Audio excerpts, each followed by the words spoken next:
Les grains de café de Yoni. Ça y est, Yoni est grand. Non pas par la taille, il est resté bien petit. Et ce n'est d'ailleurs pas toujours facile à vivre cette petite taille. Par contre, il est suffisamment grand en âge. Yoni est fier, car il va avoir le droit d'apporter le sac de grains de café que chaque mois sa tribu fournit à l'hôpital. Mais Yoni a un peu peur aussi. C'est qu'il est loin, l'hôpital. Sa tribu vit dans la forêt tropicale et l'hôpital est de l'autre côté de la rivière Omo. Pour y aller, il faut 2 jours de marche, sortir de la forêt tropicale, franchir une montagne, traverser la rivière, mais aussi la savane. Armé de son arc et de quelques flèches pour se défendre, ainsi que d'une machette pour se frayer un passage dans la végétation, Yoni charge sur son dos le sac de grains de café et emporte dans son sac un peu de nourriture et d'eau. Il est bien chargé, mais il est courageux et tout le village célèbre l'aventure qui l'attend. Yoni suit le chemin à la sortie de son village, mais bientôt la végétation lui barre le passage et il doit utiliser sa machette. Il avance péniblement. Il sent que quelqu'un l'observe. Se serait-il perdu? Les larmes commencent à lui monter aux yeux. Mais il n'est qu'au début de son périple. Il ne doit pas abandonner maintenant. Tout à coup, il entend des branches craquer à côté de lui. Il tourne la tête et se retrouve nez à nez, enfin plutôt nez à trompe avec un éléphant. « N'aie pas peur, » lui dit l'éléphant. « Je sens que tu as besoin d'aide et je veux bien t'aider si tu me fais sentir les grains de café. » Yoni, intimidé par cet énorme animal, s'exécute. L'éléphant hume les grains de café, remercie Yoni et lui tend sa patte pour qu'il grimpe sur son dos. « Allez, viens Yoni, monte sur mon dos, je vais te sortir de la forêt. » En lisière de forêt, l'éléphant dit au revoir à Yoni, qui se retrouve face à une grande plaine. Yoni prend son courage à 2 mains et suit le chemin qui traverse cette grande étendue. Il arrive à un croisement de chemins. Lequel choisir? Aucune indication et il est bien trop petit pour voir au loin. À ce moment-là, il sent une langue lui laper l'arrière de la tête. Surpris, il se retourne et découvre 4 poteaux avec des taches blanches et marron. Lentement, il lève la tête pour découvrir ce qui se cache en haut de ces 4 poteaux. Il manque tomber par terre, tellement il doit lever la tête pour découvrir une girafe qui lui sourit affectueusement.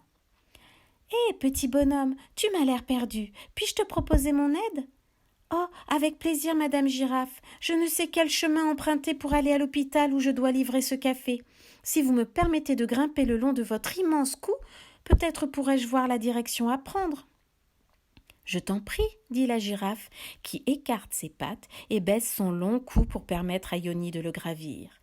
Yoni repère où le soleil se couche et sait ainsi quelle direction suivre. Il remercie vivement la girafe, qui le dépose dans un arbre pour qu'il y passe la nuit en sécurité. Le lendemain matin, très tôt, Yoni poursuit sa route jusqu'à la rivière Omo.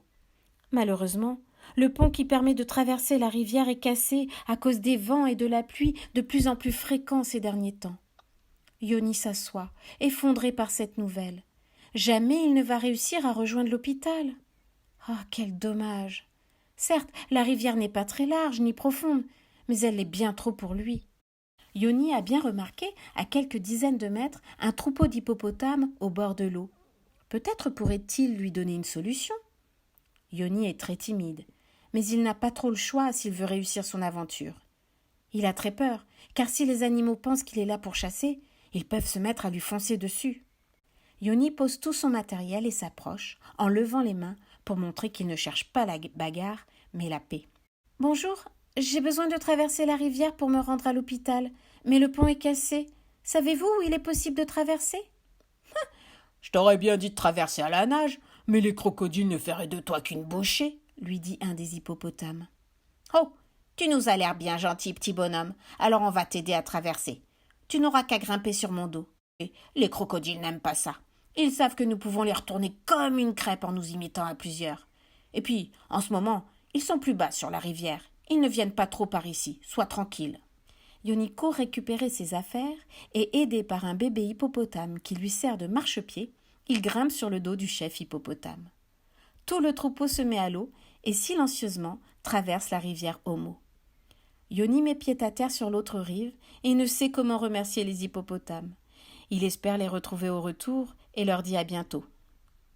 Poursuivant son chemin, il arrive face à une immense étendue, très aride. Les arbres ne sont pas nombreux, ils n'ont pas suffisamment d'eau pour vivre. Au loin, il aperçoit le village où a été construit l'hôpital. S'il ne traîne pas, il devrait y arriver à la tombée de la nuit. Mais il sait aussi que cette grande étendue est finalement la partie la plus dangereuse du voyage. D'ailleurs, ce qu'il redoutait ne tarde pas à apparaître. Face à lui, sur le sentier, un lion. Un énorme lion avec une magnifique crinière de feu. S'il ne risquait pas grand-chose avec tous les animaux rencontrés jusqu'alors, avec le lion, c'est différent. Les autres animaux mangeaient de l'herbe, des feuilles. Le lion, lui, mange de la viande.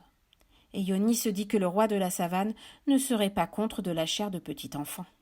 Yoni ne sait ce qu'il doit faire. Prendre la fuite au risque de montrer sa peur, de se faire attraper et dévorer trop cru? Ou ne pas bouger et attendre de voir ce qui va se passer? De toute façon, Yoni est tétanisé par la peur, donc courir est juste impossible. « Que transportes-tu dans ton sac, petit bonhomme ?» lui demande le lion en essayant de paraître menaçant. Des grains de café, monsieur le lion, répond Yoni d'une voix tremblante. Intéressant, intéressant. Écoute, tu me donnes ce sac et je te laisse la vie sauve. Qu'en dis-tu? Oh non, monsieur le lion, j'ai besoin de ce café. Il est pour l'hôpital. On doit leur livrer chaque mois un sac de grains. Le lion s'énerve et d'une grosse voix crie. Eh bien, tant pis pour eux. Que préfères-tu? Avoir la vie sauve en me donnant le café ou mourir dévoré par mes soins? Mais dis-toi bien que de toute façon, quel que soit ton choix, l'hôpital ne verra pas ce sac de café. Yoni est piégé. Il réfléchit vite malgré sa peur. Il a remarqué que le lion a l'air fatigué. Il essaie de l'effrayer, mais il a bien vu qu'il s'est avancé en boitant. Alors Yoni tente sa chance. « Monsieur le lion, j'ai l'impression que vous n'allez pas bien. Vous avez l'air de souffrir. J'ai vu que vous avanciez en boitant. Peut-être que je peux soigner votre patte. Laissez-moi vous aider. » Le lion hésite. Que vont penser les autres animaux s'ils laissent partir une telle proie? Mais sa blessure à la patte le fait terriblement souffrir, à tel point qu'il ne peut plus chasser, et cela fait déjà quelques jours qu'il n'a rien mangé. Ce petit bonhomme a l'air bien naïf. Il le laisse le soigner, et puis il n'en fait qu'une bouchée. En voilà une bonne idée. D'accord, dit le lion. Et Yoni s'approche du lion qui s'est couché sur le flanc. Il prend sa patte douloureuse, regarde dessous, et entre les coussinets, il remarque immédiatement une très grande épine, sans doute une épine de cactus. « Je sais ce qui vous fait souffrir, monsieur le lion. Je devrais pouvoir vous soigner, mais je sais aussi que vous allez immédiatement me manger lorsque ce sera fait. Je vais donc vous laisser là et m'enfuir en courant, car je sais que vous ne pourrez pas me rattraper avec votre blessure. » Yoni s'apprête à partir. Le lion pose sa patte sur son bras et lui dit « Tu as deviné mes intentions, mais je te promets de te laisser partir si tu m'enlèves cette épine du pied. Et si je veux garder mon rôle de roi des animaux, je ne peux pas trahir ma promesse. Je te demande de me faire confiance. » De toute façon, Yoni ne supporte pas de voir quiconque souffrir, et il n'aurait jamais laissé le lion sans le soigner. Alors, il lui retire l'épine du pied. Le lion est immédiatement soulagé. Il est tellement heureux de pouvoir gambader à nouveau qu'il propose à Yoni de l'amener sur son dos jusqu'à l'hôpital et de l'accompagner également pour le retour. Ainsi, il se fatiguera moins et il sera protégé avec un lion comme garde du corps. Yoni est fou de joie de partager ce bout de chemin avec Monsieur Lion. Un compagnon de route avec qui discuter, ça ne se refuse pas. À son retour au village, Yoni est fêté comme il se doit. Il conte son aventure en détail sous les yeux ébahis des enfants et le regard fier de ses parents, mais aussi du sorcier du village. Avant de partir, Yoni était venu lui demander conseil, et le sorcier lui avait répondu que la meilleure arme qui pouvait l'accompagner était sa bonté.